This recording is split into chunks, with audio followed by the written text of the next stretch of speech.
শুরু হচ্ছে আজকের গল্প জোয়ার ভাটা। কলমে মাধবী ভট্টাচার্য। দিদি হাসপাতালে ভর্তি আছে ফুসফুসে সংক্রমণ নিয়ে। এর মধ্যে কোনোদিনও দেখতে যাওয়ার সময় পাইনি। নিজেকে কেমন স্বার্থপর মনে হচ্ছে, কিন্তু কি বা করার আছে। অফিস, সংসার এবং 4 বছরের সায়নাকে সামলাতে গিয়ে হিমশিম খাচ্ছি। সময় বের করা চাপের ব্যাপার। আজ নিখিলের সাথে দস্তুর মতো যুদ্ধ করে বেরিয়ে এসেছি। বলেছি, একদিন মেয়েকে সামলাও। বাবা হয়েছ কিসের জন্য? ভাই খুব ছুটোছুটি করছে। ওকে ফোন করে করে এই খবর নিচ্ছিলাম। দিদি ভালোই আছে, তবু দেখতে যেতে পারছিলাম না বলে কষ্ট হচ্ছিল। দিদি আমাদের কাছে মায়ের মতো। সব অভিমান, অভিযোগ, রাগ সব কিছুই দিদির কাছেই উগরে দিতাম ছোটবেলায়। দিদিও সস্নেহে প্রশ্রয়ে ছোট 2 ভাই বোনকে জড়িয়ে রাখত। একটা পায়ে খুঁত থাকায় দিদির বিয়ে হয়নি। মা বাবা দুজনেই পর পর চলে যেতে এখন আমার বাপের বাড়ি বলতে দিদি আর ভাই। দিদি একটা স্কুলে পড়ায়, বাড়িতে টিউশনও করে, কারোরই মুখাপেক্ষী নয়। ভাইও নিজের পায়ে দাঁড়িয়ে গেছে। দিদিকে বিয়ে করার কথা বললেই বলে, নতুন করে আর কি সংসার করব রে, তোরাই তো আমার সংসার। এই বেশ আছি। আমার মমতাময়ী দিদিটা এখনো যে কোনো সমস্যায় পড়লেই হাত বাড়িয়ে দেয় বন্ধুর মতো, মায়ের মতো আগলে রাখে বুক দিয়ে। অথচ দিদির জন্য কি এমন করতে পেরেছি আমি? নিজের সংসারের চাপে জেরোবার অবস্থা। হসপিটালের ভিজিটিং আওয়ার্স 4টে থেকে 6টা। আমি যখন পৌঁছলাম ঘড়ির কাঁটা 4:30 ছুঁই ছুঁই। খুঁজে খুঁজে জেনারেল ওয়ার্ডে দিদির বেডের কাছে গিয়ে হাজির হলাম। চুপ করে শুয়েছিল দিদি, স্যালাইন চলছে। আমাকে দেখে খুশিতে চোখ উজ্জ্বল। এসেছিস সুমি, আয় আয়, বসে এখানে। বেডের পাশে রাখা চেয়ারটা দেখিয়ে দিল দিদি। বসে বললাম, কেমন আছিস দিদি? বড্ড মন খারাপ হচ্ছে রে, এই কদিন আসতে পারিনি বলে। বড্ড চাপে ছিলাম। জানি তো আমি। ব্যস্ত হচ্ছিস কেন? সজল তো সব করছি, তুই ছুটে এসে কি বা করতে পারতিস? শীর্ণ মুখে হাসি ফুটিয়ে বলল দিদি। আমার বুক টনটন করছিল। জানিস দিদি, সায়নার সে কি কান্না! এখানে আসার জন্য বায়না করছিল। ওরও নাকি মাসিমণিকে দেখতে ইচ্ছে করছে। না না, সায়নাকে এখানে আনিস না, হাজার রোগের জীবাণু ছড়িয়ে আছে। না না, আনবো না। তুই সুস্থ হয়ে বাড়ি ফেরার পর নিয়ে যাব একদিন। নিখিলও বলেছে কাল বা পরশু একবার আসবে। আমি তো ঠিকই আছি, এত ব্যস্ত হবার কি হলো? বেচারার আবার কষ্ট হবে। এই হলো আমাদের দিদি। চিরকাল শুধু অন্যের জন্য ভেবে এসেছে, নিজের জন্য ভাবার সময়ই পায়নি।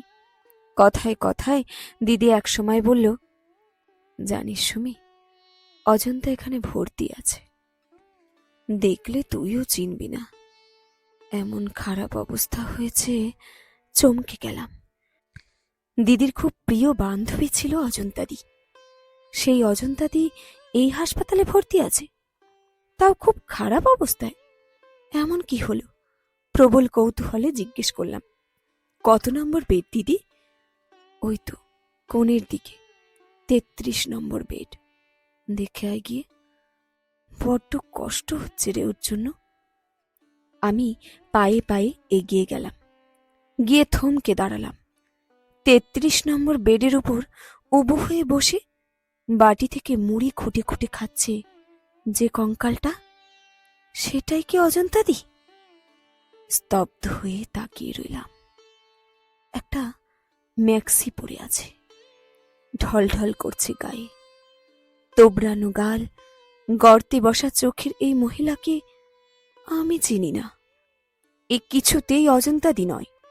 এরকম হাড্ডিসার চেহারা হয়ে গেছে কি করে ওর?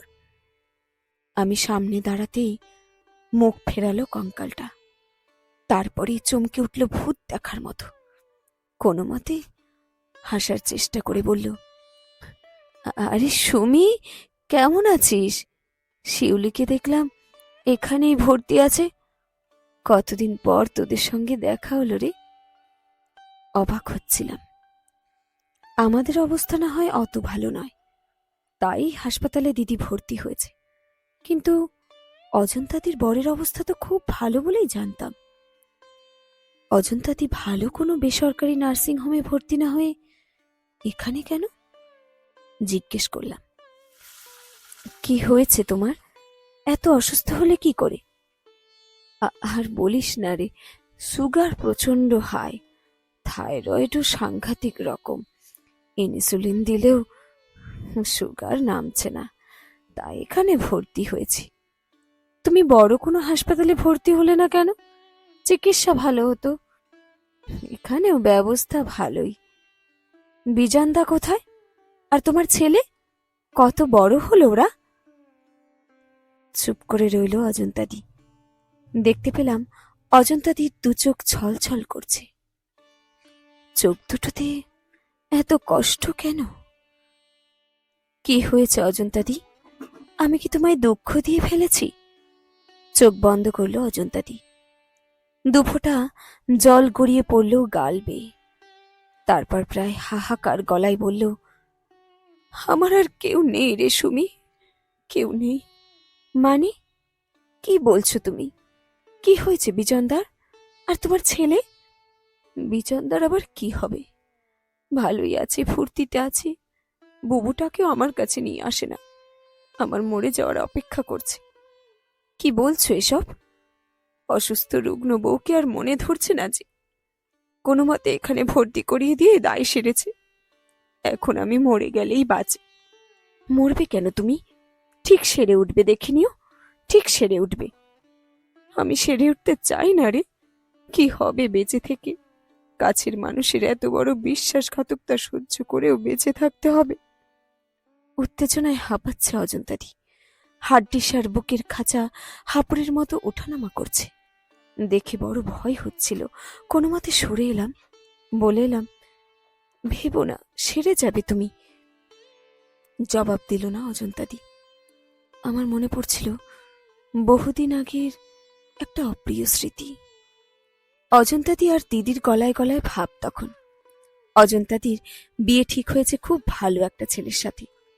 খুশিতে ডগমগ অজন্তাদি করুণার চোখে দেখছে দিদিকে।